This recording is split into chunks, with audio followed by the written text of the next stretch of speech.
My ex-wife left my daughter behind, but she would pay the price. I still remember the moment I answered that call. It's burned into my memory forever. The panicked voice of my daughter, the realization of what she'd been through. Why would a mother leave her child alone in a park?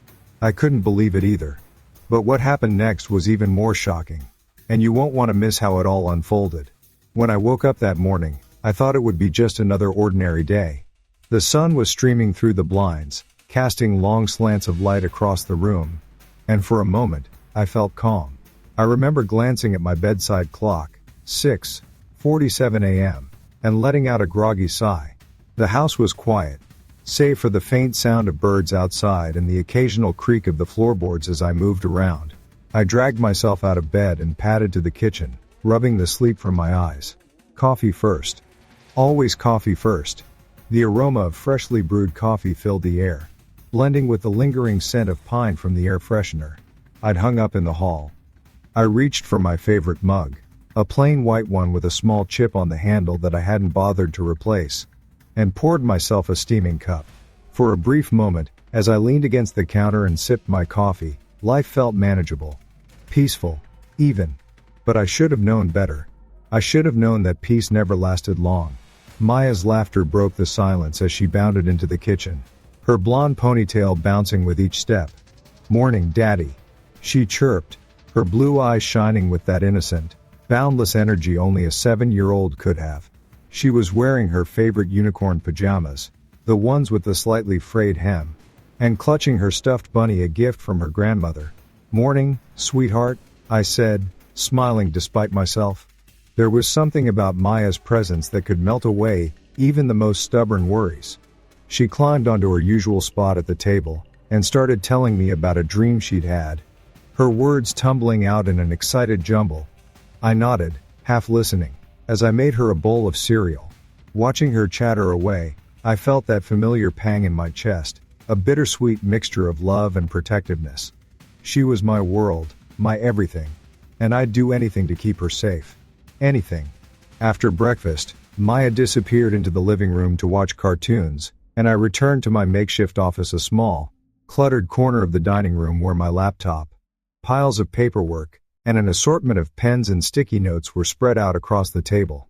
I stared at the screen, the cursor blinking at me like it was daring me to get started.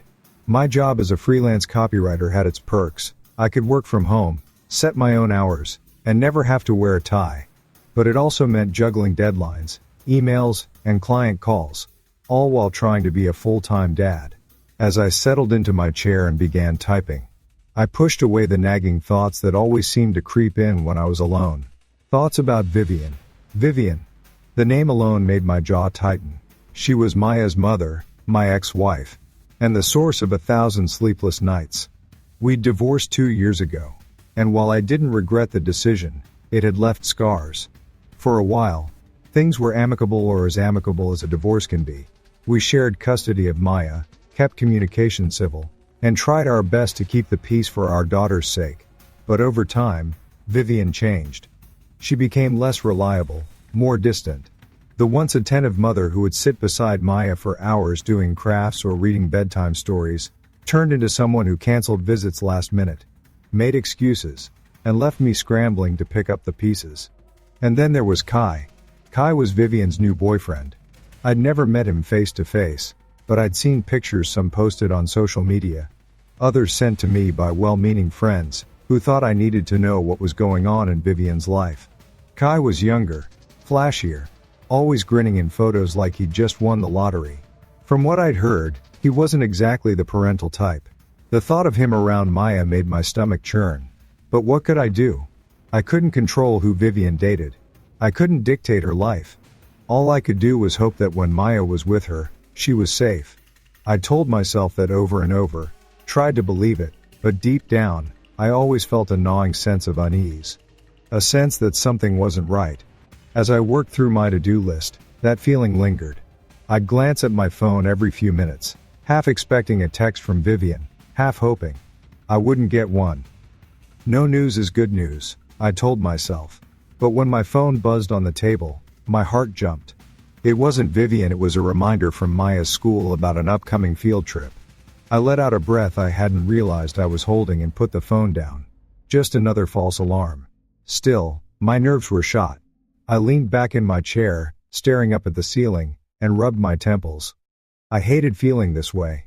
I hated that my peace of mind could be shattered so easily. That Vivian's choices had this much power over me. But more than that, I hated the idea of Maya ever feeling neglected, unwanted, or unsafe. She deserved so much better. I vowed then and there, as I often did, that I'd always be there for her. No matter what. As the morning turned into afternoon, Maya came to sit beside me, holding up a drawing she'd made. "Look, Daddy," she said proudly. The picture was of the two of us, hand in hand, standing under a bright yellow sun. Above our heads, she'd written me and Daddy in colorful, wobbly letters. I smiled, my chest tightening with that overwhelming love that only a parent can understand. "It's beautiful, Maya," I said, pulling her close and kissing the top of her head. "Just like you." She giggled and leaned into me, and for a moment, everything felt okay. But deep down, I knew it wouldn't last. I knew that sooner or later, Vivian would call, or cancel, or do something that would send our fragile balance toppling over. I didn't know what form it would take, but I could feel it coming. That morning, I thought it was just another day. I thought I could keep the chaos at bay. But I should have known better. I should have known that with Vivian in the picture, peace was always temporary. I should have known that things were about to take a turn I couldn't have imagined. And I should have known that, once again, I'd be fighting to keep Maya safe. I was right in the middle of finalizing an invoice for a client, when my phone rang. I didn't even glance at the screen. I figured it was just a robo-call, another nuisance I could deal with later. But something made me pause. Maybe it was the persistent tone, or maybe it was just a gut feeling. Whatever it was, I reached out and grabbed the phone. My heart skipped a beat when I saw Maya's name flashing on the caller ID. It wasn't unusual for her to call me, but this was the middle of a weekday, and she was supposed to be with Vivian. My stomach tightened as I picked up, already bracing myself for bad news. "Dad?" Maya's voice came through the line, trembling and thick with panic. I could hear her trying to keep it together, but there was an edge of fear that made my blood run cold. "Maya, what's wrong?" I asked, sitting up straighter, every nerve in my body on high alert. There was a pause, and then she said it. "Mom and Kai left me here. I don't know where they went." Her words hit me like a punch to the gut. My hand tightened around the phone. "What do you mean, left you? Where are you?" I asked, forcing my voice to stay calm even though my heart was pounding. "I'm at the park," she said, sniffling. "The big one by Mom's house. They just left, and I don't know what to do." I didn't need to hear another word. I was already on my feet, grabbing my keys off the counter. "Stay right where you are, sweetheart," I told her. "I'm coming to get you." She let out a shaky breath, and I could hear the tears in her voice. "Please hurry, Daddy," she whispered. I hung up, my mind racing. How could Vivian do something like this? The anger was immediate and visceral. I'd been concerned about her behavior before, but leaving Maya alone in a park was on a whole new level. I didn't bother to lock the door behind me. I just bolted out, jumped into my car, and tore out of the driveway. I kept replaying Maya's voice in my head, scared, uncertain, too young to understand why this was happening. My jaw clenched, and I gripped the steering wheel so hard my knuckles turned white. The streets blurred as I pushed the gas pedal, weaving through traffic, desperate to reach her. I kept glancing at the clock, the seconds ticking by agonizingly slow. Every red light felt like a personal attack, every car ahead of me an obstacle I couldn't afford. By the time I reached the park, my heart was racing so fast I thought it might burst. I barely remembered parking. I was out of the car, and sprinting toward the playground, before I even realized what I was doing. My eyes scanned the area, and then I saw her, Maya, sitting on a wooden bench near the swings. Her knees pulled up to her chest, her face buried in her hands. My stomach sank at the sight. She looked so small, so fragile, and so alone. "Maya," I called out, and she looked up, her face streaked with tears. She jumped off the bench and ran toward me, her arms outstretched. "Daddy," she cried, her voice cracking. I knelt down and caught her, wrapping her in a tight hug. She was shaking, and I could feel her little heart pounding against my chest. "I've got you," I whispered, my throat tight. "I'm here." She clung to me, sobbing into my shoulder. As I held her, my mind raced.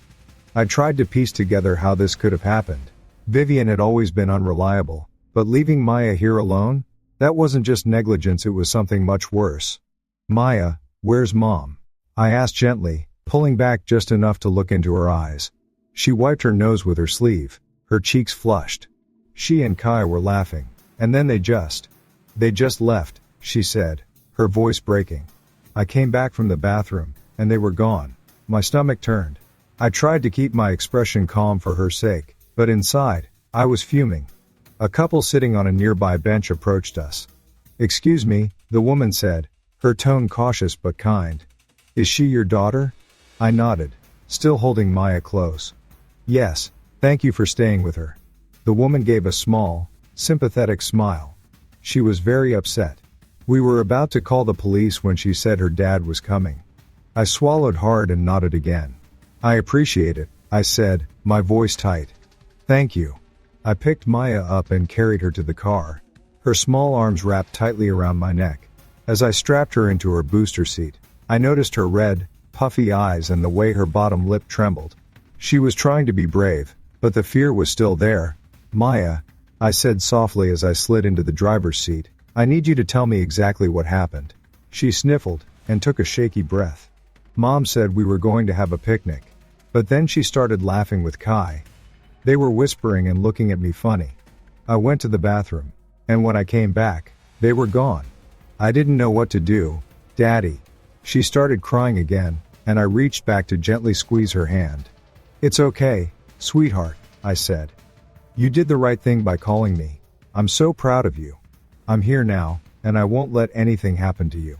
As I drove, my hands gripped the steering wheel tightly. Anger burned in my chest, but I tried to keep it in check. I didn't want to scare Maya. I couldn't let her see how furious I was. But inside, I was seething. I had given Vivian the benefit of the doubt so many times. I had trusted that, no matter her faults, she would at least keep our daughter safe.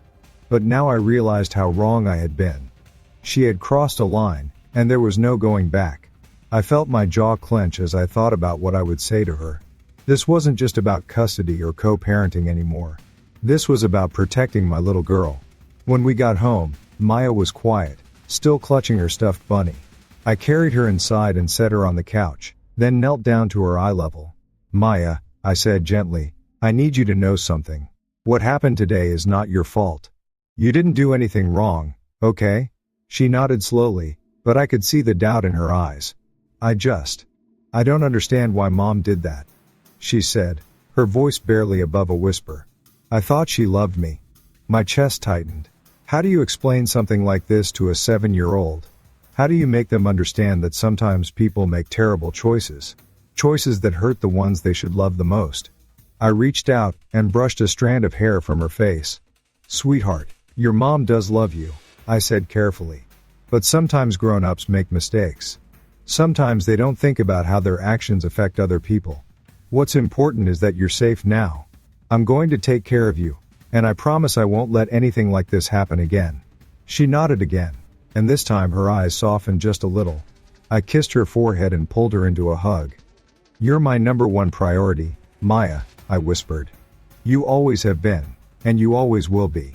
As I held her, I could feel her start to relax, her breathing slowing, the tension in her small body easing. But I knew the real battle was just beginning. I knew I'd have to confront Vivian, demand answers, and figure out what to do next. I didn't know how this would all play out, but one thing was certain. I wasn't going to let this slide. I wasn't going to let Maya be hurt again.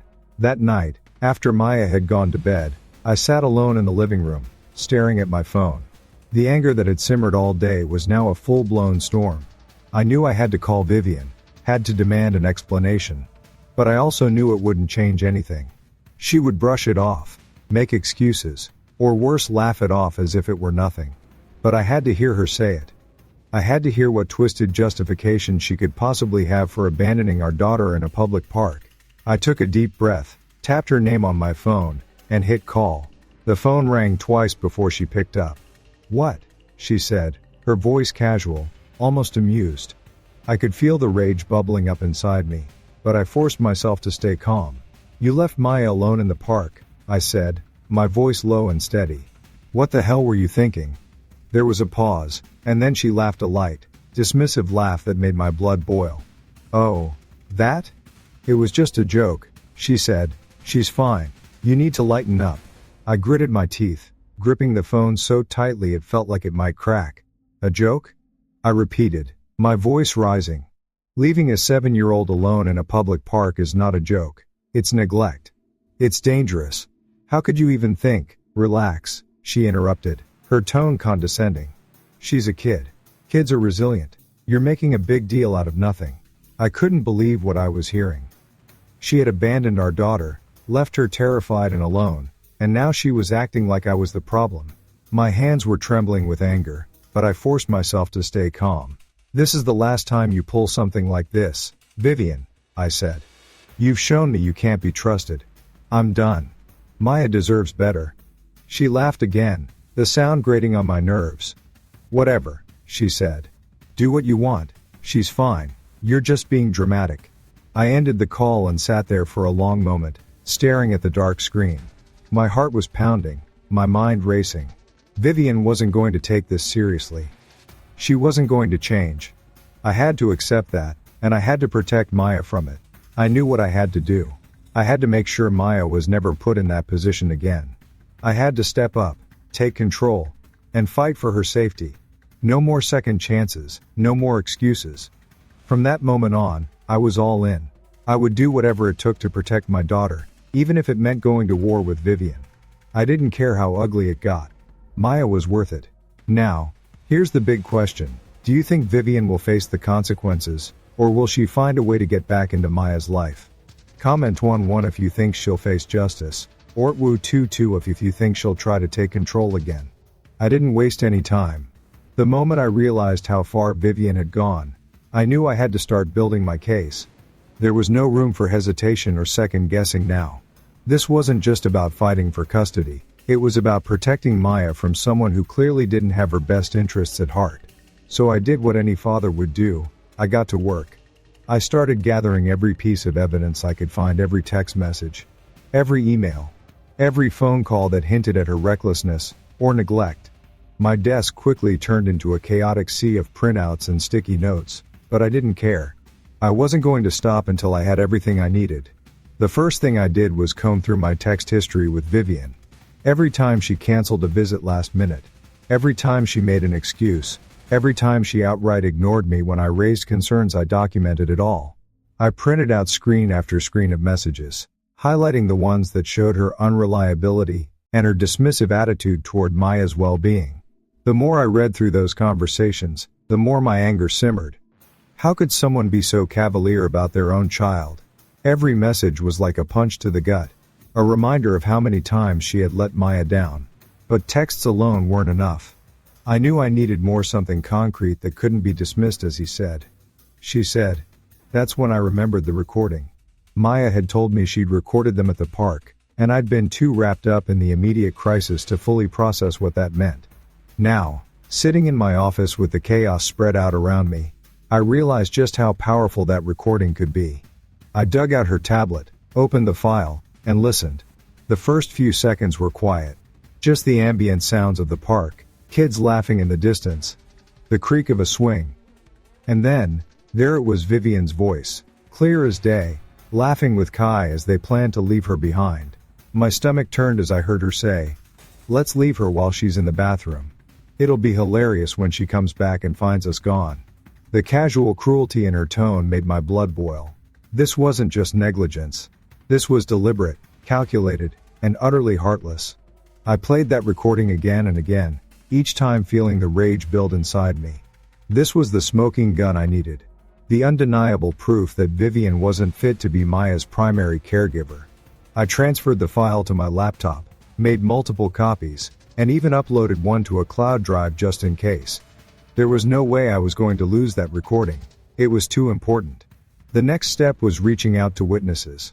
I remembered the elderly couple who had stayed with Maya at the park, the ones who had been ready to call the police. I found their names and phone numbers through a brief internet search and called them. They were hesitant at first, understandably so, but when I explained what had happened, and how much their testimony could help, they agreed to talk. The woman, a kind soul named Ms. S. Henderson, told me exactly what she saw: Maya sitting alone on the bench, crying and scared, while no adults were anywhere in sight. Her husband chimed in, adding that they had waited a good half hour before I showed up. And in all that time, Vivian never returned. Their words painted a vivid picture of neglect, one that I knew would hold weight in court. I took careful notes during the conversation, and when we hung up, I felt a small glimmer of hope.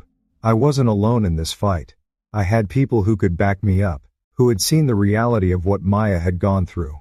I also reached out to Maya's teacher and her school counselor. They couldn't offer the same kind of direct testimony, but they could speak to the emotional toll this was taking on Maya. The counselor, Mrs.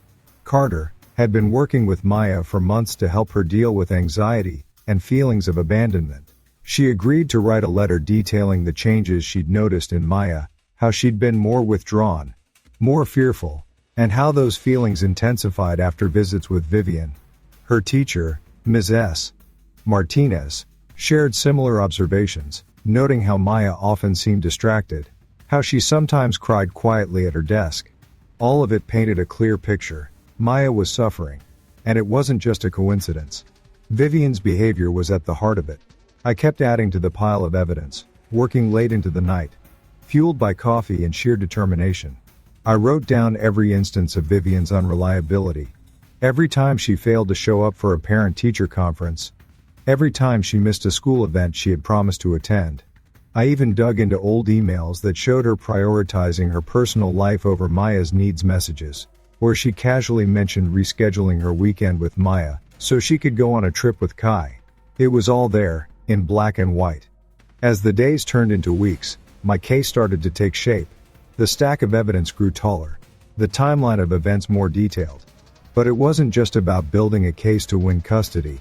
It was about doing the right thing for Maya. Every late night, I spent poring over documents. Every awkward phone call I made to ask someone for their testimony was for her. It was to ensure that she would never have to feel abandoned again, that she would know someone was fighting for her, that she mattered. I knew the fight ahead wouldn't be easy. Vivian would push back. She'd argue that I was blowing everything out of proportion, that I was just trying to paint her as the villain. She might even try to twist the narrative, claiming that I was the one being difficult, that I was the one causing problems. But I didn't care.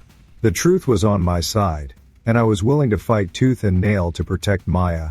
As I sat at my desk, staring at the pile of evidence I'd amassed, I felt a surge of determination. I didn't know how long this battle would last or how brutal it would get. All I knew was that I wasn't backing down. Not now. Not ever. This wasn't just about custody. This was about justice. This was about showing Maya that she was worth fighting for, that she deserved a stable, loving home. It was about giving her the chance to grow up free from the chaos and heartbreak that Vivian had brought into her life. So I stayed up late, night after night, driven by a fierce love for my daughter and a determination that wouldn't waver. I wasn't just building a case, I was building a future for Maya. A future where she would feel safe, supported, and deeply loved. And I wouldn't stop until that future was hers. After I'd collected every piece of evidence I could find, I knew the next step was going to be the hardest. Confronting Vivian directly. As much as I hated the thought of seeing her face again, of hearing her dismissive tone, I also knew I needed to give her a chance to explain herself, if only to confirm what I already suspected. This wasn't just about getting Maya out of a toxic situation. It was about making sure Vivian understood, once and for all, that her actions had consequences. I couldn't stand by and let her continue to hurt our daughter, without at least trying to make her see the damage she'd done. So I made the call, my fingers gripping the phone tighter than I'd intended, and waited as it rang. She picked up on the third ring, her voice as calm and detached as always. "What do you want, Theo?" she said, as if I'd called about some minor inconvenience. I took a deep breath. "We need to talk about what happened at the park," I said, keeping my voice steady even though my chest was tight with anger. "What happened?" she repeated, her voice laced with mock confusion. "You mean when you decided to swoop in and act like a hero?" "I already told you," It wasn't a big deal. I closed my eyes, counting silently to 3, trying to keep my cool. Vivian, you left Maya alone, I said. In a public park, without any supervision. She was scared, she called me in tears, and she recorded you laughing about it like it was some kind of joke. How can you say it's not a big deal? There was a pause, and I could hear her take a drag on a cigarette. She exhaled, and the sound of it made my skin crawl. Theo, you're blowing this way out of proportion, she said finally, her voice dripping with condescension. Kids are tougher than you think. Maya's fine. She's just a little dramatic, like you.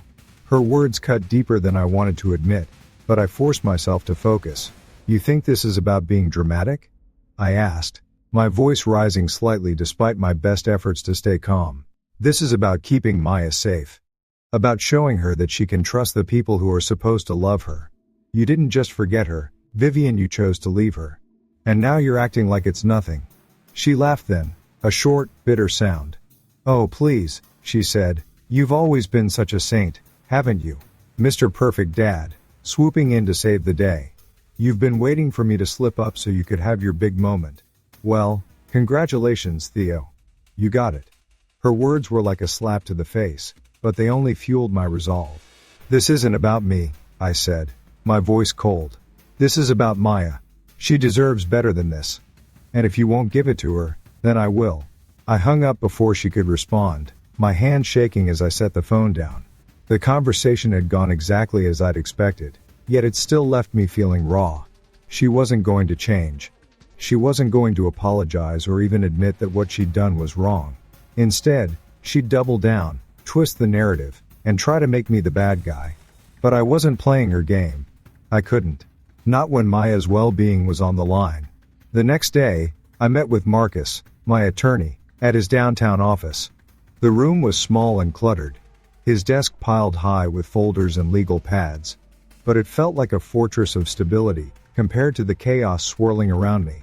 Marcus listened carefully, as I laid everything out: the text messages, the recording, the testimony from the couple at the park. When I finished, he leaned back in his chair, his sharp eyes studying me. You've got a solid case, he said, his tone calm but firm. This isn't just neglect, it's a pattern. And that recording is going to carry a lot of weight. I nodded, gripping the armrests of my chair. I'm not trying to punish her, I said. I just want to protect Maya. Marcus gave me a knowing look. I understand that, he said. But you also need to prepare yourself. Vivian isn't going to go down without a fight. She'll try to make you look like the unstable one. She'll twist everything you say. You have to be ready for that. I swallowed hard, the weight of his words sinking in. I knew he was right. Vivian wouldn't just accept this. She'd fight back, and she'd fight dirty. But I wasn't going to let her scare me off. Maya was counting on me. In the weeks that followed, I felt like I was living in two different worlds. At home, I tried to keep things as normal as possible for Maya. We stuck to our routine: breakfast together in the morning, playtime at the park in the afternoons, bedtime stories at night. I did my best to shield her from the storm brewing around us. But every spare moment I had, I was on the phone with Marcus, reviewing evidence, preparing for the legal battle that loomed on the horizon. There were moments when the stress threatened to overwhelm me. I'd find myself staring at the walls late at night, the weight of it all pressing down on my chest. What if I lost? What if the judge didn't see what I saw? What if Vivian convinced them that she was a fit mother? The thought of Maya having to go back to that environment, of her being hurt again, was almost too much to bear. But every time the doubt crept in, I'd think about that phone call, the sound of her voice trembling with fear, the way she'd said, "Please hurry, Daddy." It gave me the strength to keep going. As the court date drew nearer, the tension between Vivian and me only grew worse. She started leaving angry voicemails, accusing me of trying to ruin her life. I ignored them, refusing to be dragged into another shouting match. This wasn't about us. It was about Maya. And I wasn't going to let anything distract me from that. In the quiet moments, when Maya was asleep and the house was still, I would sit in her room and watch her breathe. The soft rise and fall of her chest, the way her little hand clutched her stuffed bunny, it reminded me of why I was doing all of this. I couldn't let her down. I couldn't let her live in fear. She deserved a life filled with love, stability, and safety. And I would do whatever it took to make that a reality. By the time the court date finally arrived, I was as ready as I could be.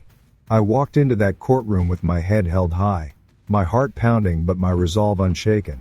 This wasn't just a legal battle. It was a fight for my daughter's future. And I wasn't going to let her down. Not now, not ever. The night after my meeting with Marcus, I couldn't sleep. My mind kept replaying the scene of Maya sitting on that bench, her small frame trembling with fear, and Vivian's voice on the phone, so nonchalant, so detached. Every time I closed my eyes, I'd hear her laugh, that dismissive chuckle that made my blood boil. I got out of bed and paced the living room, the floorboards creaking under my weight. I needed to clear my head, to figure out how I was going to handle what came next. This wasn't just about gathering evidence anymore. It was about preparation, mental, emotional, and physical, for the fight that lay ahead. I couldn't afford to lose. Not when Maya's safety and happiness were on the line. I sat down at the kitchen table and opened my laptop, staring at the screen as the cursor blinked back at me. I knew I needed more than just the recording and the witness statements. I needed a full narrative, a timeline that laid everything out clearly. I started typing, detailing every incident, every time Vivian had put her own desires ahead of our daughter's well-being. The words flowed quickly, fueled by a mix of anger and determination. I described how Vivian had missed multiple parent-teacher conferences, how she had canceled countless weekends with Maya to go on last-minute trips with Kai, how she had ignored the warning signs of Maya's anxiety. By the time I finished, the clock on the stove read 2:47 a.m. I rubbed my eyes and leaned back in the chair, my body exhausted but my mind still racing. The next morning, I dropped Maya off at school and headed straight to the courthouse to pull public records. I wanted to see if Vivian had any previous run-ins with the law, anything that might bolster my case. The clerk at the records office was polite but curt, and it took over an hour of waiting and searching before I found what I was looking for. A parking ticket here. A noise complaint there, nothing major, but it painted a picture of someone who didn't care much for rules. I filed the information away, not sure if it would help, but knowing that every little detail mattered. That afternoon, I sat down with Mrs. Henderson and her husband. They invited me into their modest home. A small, tidy house on a quiet street not far from the park. Mrs. Henderson poured us coffee while her husband, a retired teacher, laid out the timeline as he remembered it. We were sitting on the bench, enjoying the weather, he began, his voice steady. Maya came up to us crying, saying she couldn't find her mom. We waited with her, figuring maybe her mother had just stepped away for a moment. But then time kept passing, and there was no sign of anyone. We were about to call the police when you showed up. Mrs. Henderson nodded, her kind eyes full of concern. She was so scared, she said softly. Kept saying, I don't know where they went. No child should have to go through that. I thanked them for their time, and promised to keep them updated. As I walked back to my car, their words echoed in my mind. Maya's fear, their willingness to help, they reminded me that I wasn't alone in this fight. People saw what had happened. They understood the gravity of the situation. Back home, I tried to keep things as normal as possible for Maya. We spent the evening baking cookies, a tradition we'd started years ago, before all of this chaos began. She laughed as she rolled out the dough, and used cookie cutters to make stars and hearts. Her smile was a balm for my frayed nerves, a reminder of why I was fighting so hard. But even as we laughed and joked, I couldn't shake the nagging worry in the back of my mind. Vivian wasn't going to back down. I knew her well enough to know she'd fight tooth and nail, not because she cared about Maya, but because she hated to lose. Later that night, after Maya was asleep, I went back to my laptop. I pulled up the recording again, listening to Vivian's voice with fresh ears. Let's leave her while she's in the bathroom, she'd said, her tone light and joking. I paused the playback and stared at the screen. This was the woman who was supposed to be a mother to my child. How did it come to this? I thought about the early days, when we'd first brought Maya home from the hospital. Vivian had seemed so happy then, so dedicated to being a mom. But somewhere along the way, that had changed. The laughter turned bitter, the love turned into resentment, and Maya became just another responsibility she didn't want to deal with. I clicked play again, letting the recording run its course. I made notes of the exact timestamps, where Vivian's voice was clearest, where Kai's laughter could be heard, and where the casual cruelty of their conversation was undeniable. I wrote everything down, building my case piece by piece. As much as I hated listening to it, I knew it was my strongest weapon. It wasn't just my word against hers. It was her own voice, her own actions, laid bare for anyone to hear. Over the next few days, I worked tirelessly to strengthen my case. I contacted Maya's school counselor, who agreed to write a statement about the changes she'd seen in Maya's behavior. She's been more withdrawn, the counselor told me over the phone. More anxious. This incident clearly affected her deeply. I'll do whatever I can to help. I thanked her, feeling a small sense of relief. Every piece of evidence, every supportive statement, was another step closer to protecting Maya. As the days turned into weeks, the weight of what I was doing started to take its toll. I was exhausted, both mentally and physically. There were moments when I doubted myself, when I wondered if I was making the right choice. But then I'd see Maya's face. Her smile as she ran up to me after school. Her laugh as she played with her toys. And I'd remember why I was doing all of this. She deserved a childhood free from fear and uncertainty. She deserved a parent who would put her needs first. By the time the court date approached, I felt as ready as I could be. I had the evidence, the testimony, and the unwavering support of those who had seen the truth. But more importantly, I had the determination to fight for what was right. I knew it wasn't going to be easy. I knew Vivian would come at me with everything she had. But I also knew that I wasn't fighting alone. I had Maya's trust, the truth on my side, and the resolve to see this through to the end. No matter what happened in that courtroom, I was ready to stand up and fight for my daughter. I was ready to prove, once and for all, that she deserved better than what Vivian had given her. I was ready to give her the safe, stable, and loving home she needed. When the court date finally arrived, I felt a knot of tension in my stomach that I hadn't experienced since Maya's birth. I stood in front of the mirror that morning, adjusting my tie with hands that trembled slightly. I had spent weeks preparing for this, collecting evidence, reviewing witness statements, rehearsing what I'd say. Yet, as I looked at my reflection, all I could think about was that recording of Vivian's laughter, the way she had shrugged off the entire ordeal.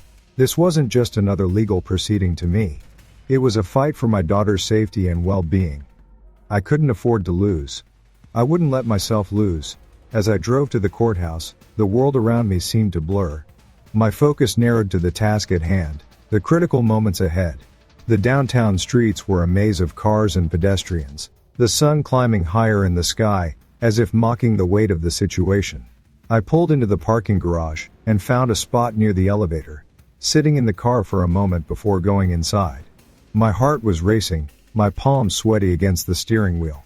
I had never wanted to be here, to go through this kind of battle. But Vivian's actions had left me no choice. She had crossed a line that couldn't be ignored, and now it was up to me to make sure. Maya never felt that kind of fear again. I stepped into the courtroom, the scent of polished wood and old paper filling my nostrils. It was a small, formal room, the judge's bench elevated at the far end, flanked by rows of empty seats. A few people were already inside, court staff mostly, shuffling papers and arranging their desks. I found my seat at the plaintiff's table, where Marcus was already waiting. He looked up as I approached, giving me a small nod of reassurance. "You ready?" he asked, his voice low. I nodded, though I wasn't sure if I was answering truthfully. How could anyone ever be truly ready for something like this? Vivian arrived shortly after. She walked in wearing a sharp gray suit, her hair perfectly styled, her expression calm and collected. She didn't look at me as she passed, didn't acknowledge my presence at all. Instead, she took her seat at the defendant's table, where her attorney, a polished man with a briefcase that looked more expensive than my car, was already waiting.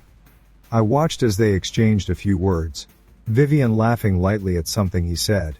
The sight of her smile turned my stomach. How could she be so composed? So unaffected? It was like the events at the park didn't even register as wrong in her mind. I clenched my jaw and turned away, focusing on the stack of papers in front of me. I had evidence. I had the truth. That had to be enough. The judge entered the room and everyone rose. A middle-aged man with a weathered face and a no-nonsense demeanor. He took his seat and motioned for us to be seated as well. "All right," he said, his voice firm but measured. Let's get started. The proceedings began, and Marcus wasted no time laying out our case. He spoke with clarity and precision, presenting the timeline of events that led us here. The recording of Vivian's voice, the testimony from the elderly couple at the park, the statements from Maya's counselor and teacher, it all painted a damning picture of a mother who had put her own interests above her child's safety. I watched the judge's face as Marcus spoke, looking for any hint of reaction, any sign that he understood what we were up against. When it was my turn to speak, I stood up slowly, my legs feeling heavy. The courtroom fell silent as I faced the judge, my hands gripping the edge of the podium. I took a deep breath and began. Your Honor, I said, my voice steady despite the storm raging inside me. This isn't about me or my ex-wife. This is about my daughter, Maya, and what's best for her. I've always tried to do right by her, to be the parent she needs. But recent events have shown me that her mother isn't capable of providing the stability and care that Maya deserves. I glanced at Vivian as I spoke, but her expression remained impassive. Leaving a 7-year-old child alone in a park is not a minor mistake, I continued. It's a breach of trust, a clear indication that Maya's well-being isn't her mother's priority. Maya was terrified that day. She called me in tears, unsure if anyone was coming to get her. And when I confronted her mother about it, she laughed it off like it was some kind of joke. This is not the behavior of someone who puts her child first. Maya deserves better than that. I paused, letting my words sink in. I'm not asking for full custody out of spite or resentment. I'm asking for it because Maya needs a safe, stable environment. She needs to know that when she wakes up in the morning, she has a parent who will be there for her, who won't leave her alone to fend for herself. I love my daughter more than anything in this world, and I'm here today because I refuse to let her down. I sat down, my hands trembling slightly as I gripped the edge of my chair. Marcus gave me a reassuring nod, and I tried to focus on my breathing. The judge turned his attention to Vivian's attorney, who rose and began his defense. He was smooth, articulate, and skilled at framing the situation in a way that made Vivian seem like a concerned mother who had simply made a mistake. He argued that everyone has moments of poor judgment, that the incident at the park was an isolated event. He tried to downplay the significance of the recording, calling it out of context and an unfair representation of a single moment. But I saw through his polished words. I saw the cracks in the facade. And I hoped the judge saw them too. This wasn't just about one incident. It was about a pattern, a series of choices that showed where Vivian's priorities lay. The attorney's words sounded hollow to me, but I knew they could still sway the court. I clenched my fists under the table, willing myself to stay calm. As the hearing went on, it became clear that this was going to be a long, grueling process. The back-and-forth arguments, the careful examination of evidence, the questioning of witnesses, it all felt like a slow, methodical march toward the truth. And throughout it all, I kept my focus on one thing, Maya. I wasn't here for revenge. I wasn't here to win some petty battle. I was here for her safety, for her future. And no matter how difficult this got, I wasn't going to give up. As the judge called for a brief recess, I stepped out into the courthouse hallway, my heart pounding in my chest. The air outside the courtroom felt heavier somehow, like the walls were closing in on me. I glanced at my watch just a few minutes before we'd all have to return. I didn't know what Vivian and her lawyer were planning next, but I could feel the tension rising. This wasn't just another argument. This was the moment everything would come to a head. Maya's future depended on what happened next, and I wasn't sure how much longer I could keep myself calm. I ran a hand through my hair and took a deep breath, trying to clear my mind. The hallway was eerily quiet, save for the faint hum of fluorescent lights and the occasional creak of someone's shoes on the polished floor. The sound of my own breathing was loud in my ears. Every step I'd taken to prepare for this, every late night poring over documents, every call with Marcus, every piece of evidence we'd collected, it all came down to this final stretch. If I couldn't hold my own now, I might as well have given up before we even started. I knew Vivian would try to twist the narrative again, to make it seem like I was the one who was unstable, the one who couldn't be trusted. She'd done it before, and she'd do it again. But I wasn't the same man I'd been back then. I wasn't going to let her walk all over me. Not this time. Not after what she did to Maya. The doors to the courtroom opened, and a clerk poked her head out. "We're ready to continue," she said, her tone neutral but firm. I nodded and headed back inside, my stomach tightening with every step. As I sat back down at the table next to Marcus, the first stole a quick glance at Vivian. She was whispering something to her lawyer, her face calm and composed, like this was all just another game to her. She didn't even look at me. My jaw tightened, and I forced myself to look away. I needed to stay focused on what mattered, convincing the judge that Maya deserved better. This wasn't about winning or losing. It was about protecting my daughter from someone who had shown time and again that she couldn't be trusted to keep her safe. The judge resumed his seat, shuffling through papers before looking up. "Mr. Bradford," he said, addressing me directly, "you claim that the defendant's actions have had a significant negative impact on your daughter's emotional well-being. Can you elaborate on that?" My mouth felt dry, but I leaned forward and cleared my throat. "Your Honor," I began, my voice steady despite the pressure I felt. "This isn't just about one incident at the park. It's about a pattern of behavior that has left Maya feeling neglected and uncertain. In the months leading up to the incident, Maya often expressed anxiety about spending time at her mother's house. She told me about missed meals, about being left alone for hours while her mother went out. And then there's the recording." I hesitated, feeling a lump rise in my throat. I'd listened to that recording so many times, but hearing it in this setting felt different, more real. I glanced down at my notes, then back up at the judge. Maya recorded her mother and her mother's boyfriend laughing, as they planned to leave her behind. This wasn't an accident. This was deliberate. And it's clear from the tone of their voices that they didn't think twice about how it would affect her. That level of disregard is what I'm trying to protect Maya from. She deserves to feel safe. She deserves to know that the adults in her life will be there for her, not abandon her when it's convenient. The judge nodded slightly, his expression neutral. He turned to Vivian's lawyer, who stood up and began his rebuttal. The attorney's voice was smooth and confident, but I could hear the carefully rehearsed lines in everything he said.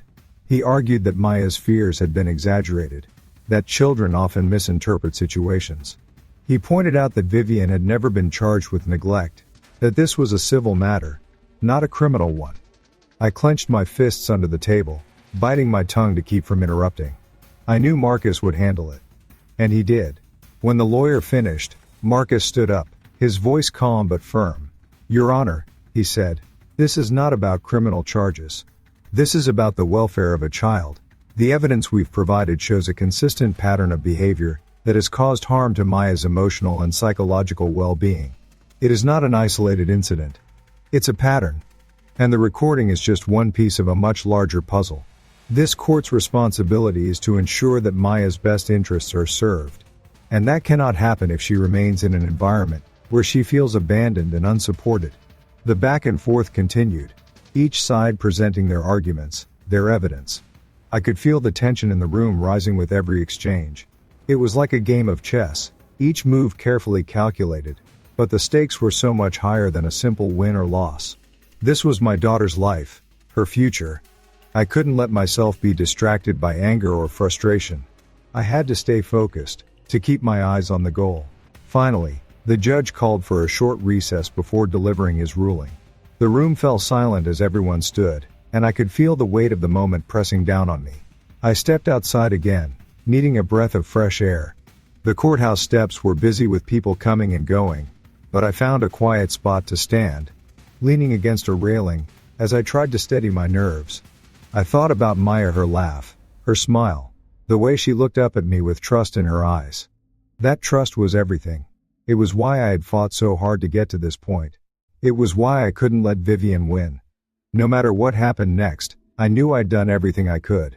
I'd laid it all on the line for her, and I'd keep fighting until there was nothing left to give. As the recess ended and we returned to the courtroom, I took my seat and waited, my heart pounding. The judge re-entered and sat down, looking over his notes one last time before speaking. After reviewing all evidence and considering the arguments presented, he began. His voice measured. "This court finds that there is sufficient cause to grant full custody to the plaintiff." The words hit me like a wave, a rush of relief mixed with disbelief. I felt my shoulders sag, the tension draining from my body as the reality of what he'd just said sank in. I looked over at Vivian, and for the first time, I saw her mask crack. Her calm, collected demeanor gave way to something else: anger, frustration, maybe even fear. But I didn't focus on her. I focused on what the judge had said. Full custody. I'd done it. I'd protected my daughter. As I stood there, the judge's ruling still echoing in my ears, I felt a rush of relief so overwhelming I nearly stumbled. For weeks, months, I'd been carrying this weight, the constant fear that I wouldn't be able to protect Maya, that she'd be forced back into that unstable environment. But now, with those words, full custody, I felt something I hadn't felt in a long time. Hope. I could finally breathe, finally believe that she'd have a stable, secure life. Yet even as that relief began to settle in, another feeling crept in alongside it. Dread. I knew Vivian. I knew her temper, her stubbornness, her refusal to let anyone tell her what she could or couldn't have. She wasn't going to walk away quietly. Not a chance. As the courtroom began to empty, I caught sight of her across the room. She was standing with her lawyer, her face tense, her lips pressed into a thin line. She wasn't crying, wasn't yelling. She was just staring. Staring at me like I'd taken something from her, like I was the villain in her story. Her lawyer said something, and she nodded, her eyes never leaving mine. I could see it in her expression, in the way she squared her shoulders. This wasn't over for her. Not by a long shot. My stomach turned as I thought about what that might mean for Maya. When I stepped outside the courthouse, the sun was starting to dip behind the buildings, casting long shadows across the street. I leaned against a lamppost and took a deep breath, trying to shake off the tension in my chest. People bustled past me, cars honked in the distance, life moving on as if nothing extraordinary had just happened. But for me, everything had changed. The judge's ruling was a victory, but it didn't feel like a celebration. It felt like the first step in a much longer battle. I pulled out my phone and called Marcus. He answered on the second ring. "It's done," I said, my voice low. The judge granted me full custody. There was a pause, and I could hear him sigh on the other end. "That's great news, Theo. I'm glad. I really am.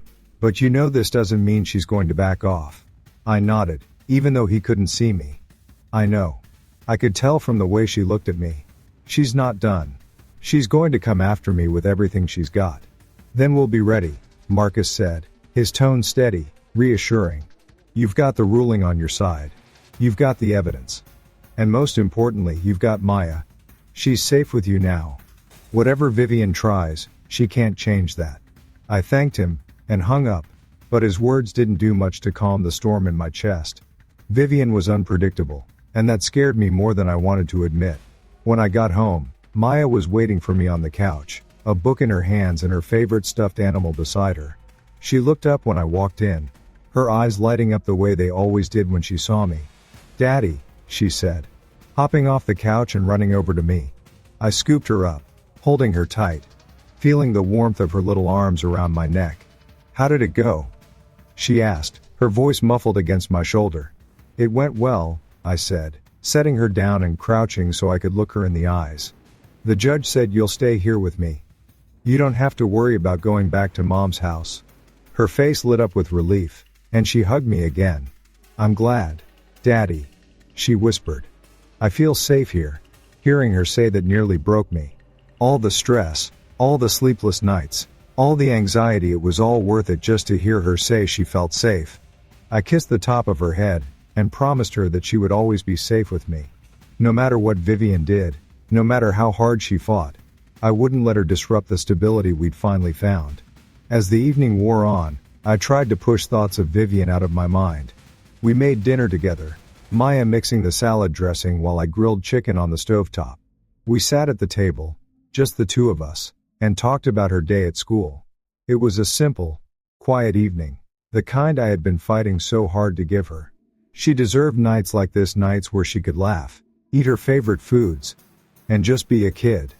But as much as I tried to focus on the present, the worry lingered at the edges of my mind. I kept thinking about the way Vivian had looked at me, the way her lawyer had whispered to her before she stormed out of the courtroom. I knew she wouldn't take this loss lying down. She would find a way to strike back, to make her presence known, to remind me that she still had a place in Maya's life whether we wanted her there or not. After Maya was asleep, I sat at the kitchen table, staring at my phone. A part of me wanted to call Vivian, to try to reason with her, to find some common ground so we could move forward peacefully. But I knew it wouldn't work. She wasn't the type to compromise. She'd see any attempt at reconciliation as a sign of weakness, as an opening to exploit. I couldn't afford to give her that. Instead, I opened my laptop and started going through the emails Marcus had sent me. He'd laid out what to expect in the weeks following the ruling, paperwork to finalize the custody arrangement, steps to ensure Maya's school and medical records were updated, and instructions on what to do if Vivian tried to challenge the decision. It was overwhelming, but it was necessary. I had to stay a step ahead of her, to be prepared for whatever she threw at me next. The night stretched on, and the weight of the day finally began to settle on my shoulders. I closed the laptop and sat in silence, listening to the faint hum of the refrigerator and the occasional creak of the floorboards. I thought about the road ahead, about the possibility of more court hearings, more confrontations. I thought about what I would say to Maya if Vivian tried to re-enter her life. I didn't have all the answers. But I knew one thing: I wasn't going to let anything threaten the safe, stable home we'd built together. As I sat there, the fatigue finally catching up to me, I realized something important. No matter how hard Vivian fought, no matter how many times she tried to undermine me, she couldn't take away the bond Maya and I had. She couldn't erase the love, the trust, the laughter we shared. And that was what I would hold on to. That was what would carry me through whatever came next. I didn't need to defeat Vivian. I just needed to protect my daughter. And that was a fight I was willing to face, no matter the cost. As the days stretched into weeks, life settled into a cautious, tentative rhythm. Maya and I found a new normal. I enrolled her in a summer art class at the community center she loved to draw, and each morning, I'd pack her a simple lunch before driving her there. In the afternoons, we'd go to the park, just the two of us. She'd swing so high it looked like she might take off, her laughter ringing out against the clear blue sky. Watching her like that, carefree and happy, made it all worth it. Those moments reminded me why I'd fought so hard, why I'd stood in that courtroom and laid bare every fear and frustration. I had done it for her. I had done it so she could have afternoons like this, with the sun on her face and nothing to worry about. But even as we tried to move on, the memory of Vivian's expression in the courtroom lingered in my mind. That tight-lipped, steely glare, the promise that she wasn't done. And she wasn't. The phone calls began subtly at first. A missed call from an unknown number, then a message from her saying she just wanted to talk. I ignored them. I knew where those conversations would lead, and I wasn't interested. Then came the letters. They were sent through her lawyer, stiff and formal, requesting mediation, requesting a reconsideration, requesting that I revisit the custody arrangement, in light of recent changes in circumstances. It was all nonsense. I hadn't budged an inch, but the letters kept coming. I filed them away in a drawer, unread, refusing to let her bait me into another battle. But they served as a reminder that the fight wasn't entirely over. She was still out there, still waiting for her chance. One evening, as the summer light began to fade, I sat on the back porch with a glass of iced tea, listening to the cicadas. Maya was inside, brushing her teeth, her laughter drifting down the hallway as she sang some silly song. I closed my eyes for a moment, letting the warm air and the sounds of home wrap around me. For once, I felt at peace. Not completely, not entirely, but enough. I could hear her footsteps coming toward me, the soft patter of her socks against the hardwood floor. She slid the screen door open and stepped out onto the porch, a grin on her face. "Look, Daddy," she said, holding up the picture she'd just finished. It was of us at the park, me on the bench, her on the swing, and a big sun smiling down on us. "It's us," she said proudly. I couldn't help but smile, even as my throat tightened. "It's beautiful, Maya. You're a great artist." She climbed onto my lap, snuggling against me. "I like it here," she said, her voice soft. "It feels like home." Those words stayed with me long after I'd tucked her in and kissed her goodnight. They reminded me why I had done all of this, why I had fought so hard, why I'd endured the sleepless nights and the endless legal wrangling. It was so she could feel safe, so she could feel like she belonged. For her, it wasn't about court rulings or custody arrangements. It was about love, about knowing she mattered. And I was determined to never let her forget that. But Vivian wouldn't let us move on so easily. As the weeks turned into months, her attempts to reinsert herself into our lives grew more aggressive. She filed an appeal, claiming she had evidence that I was an unfit parent. The claims were baseless, of course, but the legal process didn't care about the truth, it cared about procedure. And so I found myself once again consulting Marcus, once again collecting documents and statements, once again preparing to defend the life Maya and I had built. It felt like déjà vu. The same courtroom, the same arguments, the same tension that had hung in the air the first time around. Only this time, I wasn't as scared. I was tired. Yes. Frustrated. Absolutely. But not scared. I had walked this road before, and I knew how to navigate it. I knew what was at stake. And I knew I would do whatever it took to protect Maya. The day of the appeal hearing came and went. It was another exhausting ordeal. Another long day of sitting in a courtroom while lawyers argued and judges deliberated. But when it was over, the ruling was the same.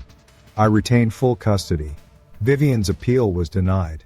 I should have felt victorious, but instead, I just felt drained. I wanted this to be the end. I wanted to close this chapter and focus on the future.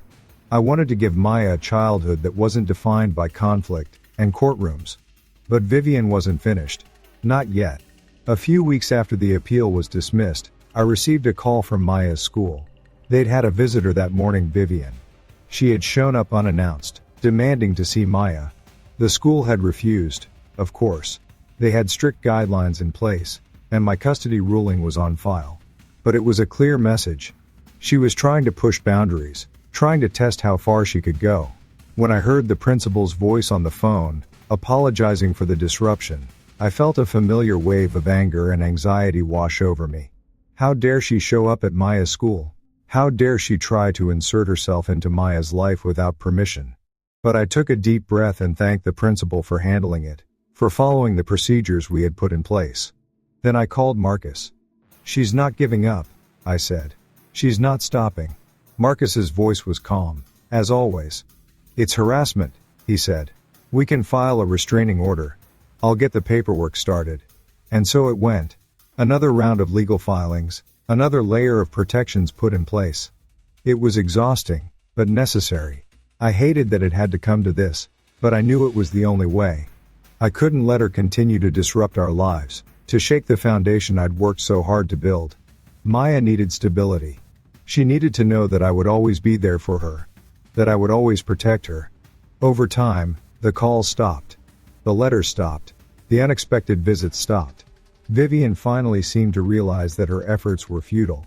She didn't disappear entirely, she was still out there, still part of Maya's life in some abstract, distant way. But the constant conflict, the relentless challenges, the intrusive disruptions, they faded away. And in their place, we found peace. Maya continued to grow, continued to thrive. Her confidence blossomed. She made friends, developed new hobbies, excelled in school. She was happy, truly happy. And I finally began to relax, to believe that we had weathered the storm. Our home was filled with laughter, with artwork taped to the fridge, with the smell of pancakes on Saturday mornings. It was the life I had dreamed of giving her. It was the life she deserved. Looking back on everything, I realized just how far we had come. I thought about that day in the park, the phone call that changed everything, the months of uncertainty and fear. I thought about the courtroom battles, the sleepless nights, the countless moments when I doubted myself. And then I thought about now, about the smile on Maya's face, the sound of her laughter, the way she ran to greet me every time I came home. It had been worth it. All of it. I had fought for her, and I had won. And now, as I sat on the porch watching the sunset, a glass of iced tea in hand and Maya's latest drawing pinned to the fridge inside, I finally felt at peace. We were safe. We were home. And we were happy. And that's how it all unfolded. But here's the thing. What would you do if it were your child? Would you fight for them, no matter what it took? I'm glad I never gave up. Now, my daughter finally has the peace and stability she deserves, and it's all because I stood up when it mattered most. Don't forget to like, share, and comment below how would you have handled it. In my journey to protect my daughter, I learned that perseverance and staying true to what's right is what makes the difference. When others neglect their responsibilities, it's up to us to step up and be the stable force our children need. This isn't just about one family's story. It's a reminder to all of us in America to look out for the well-being of our communities, stand firm in the face of adversity, and prioritize the safety and happiness of our children above all else. Together, we can create a society where no child feels abandoned or unseen.